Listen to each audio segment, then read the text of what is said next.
Dalailun wa barahinun, dalil-dalil dan bukti-bukti. Wa ya'ti ba'da ayatil kursi salasu qisasin. Setelah ayat kursi, surat Al-Baqarah ini menjelaskan 3 kisah.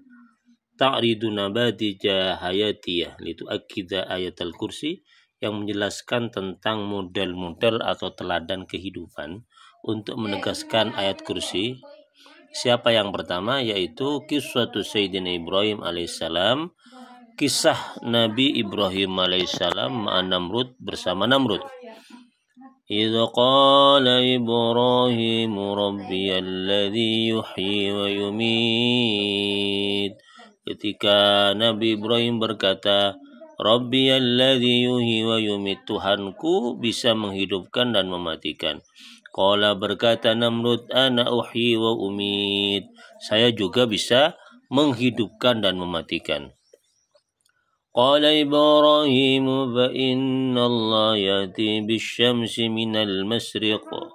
Nah, Ibrahim kemudian menjawab lagi, Allah Tuhanku itu bisa menerbitkan matahari dari timur. Fati biha minal maghrib, kalau kamu bisa, kata Musa, kata Ibrahim kepada Namrud, fa'ti biha minal maghribi, datangkan, terbitkan matahari itu dari barat. Fabuhital ladzi kafar, maka bingung Namrud yang kafir itu.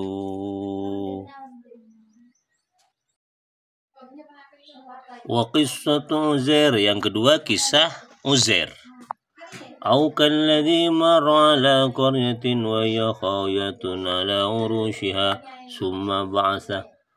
Ketika orang itu melewati sebuah desa khawiyatun yang hancur, kemudian Allah membangkitkannya. Kisah yang ketiga, wa kisah Sayyidina Ibrahim, kisah Nabi Ibrahim alaihissalam, wa yaqul, ketika beliau itu mengatakan, Rabbi arini kaifa tuhil mauta, ya Allah, ya Tuhanku, tunjukkan kepadaku bagaimana engkau menghidupkan yang mati. Fa'amarahullahu ta'ala ayyakhuda adadan minat tuyur wa yuqatti'aha thumma yutriqaha ala ru'usil jibal thumma yad'uha.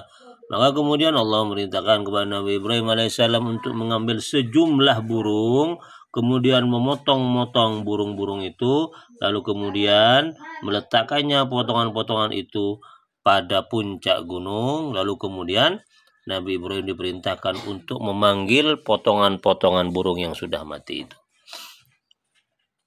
Fa'idan birrisi waddam ya'udu kama kanu qabla taqti'ihim, maka tiba-tiba bulu dan darah burung itu kembali utuh seperti sebelum ia dipotong-potong. Wa'lam, ketahuilah, anna Allah azizun hakim, sungguhnya Allah maha bijaksana dan lagi maha perkasa. 3 kisah ini, fahadihi lil qasasi tu'akkidu qudratallahi 'alal ihya wal imat. 3 kisah ini hendak menegaskan tentang kekuasaan Allah untuk menghidupkan dan juga untuk mematikan, yang termaktub dalam ayat kursi yang sudah disebutkan sebelumnya. Allahu la ilaha illa huwal hayyul qayyum, Allah tiada Tuhan selain Allah, dialah zat yang maha hidup dan maha berdiri sendiri. Ja'ad datang ba'da kulli ayatin, maka setelah semua ayat-ayat itu tibalah, ya, datanglah al-manhaj litaqwimati, ya, manhaj, pemikiran, konsep untuk litaqwiyati imanil muslim.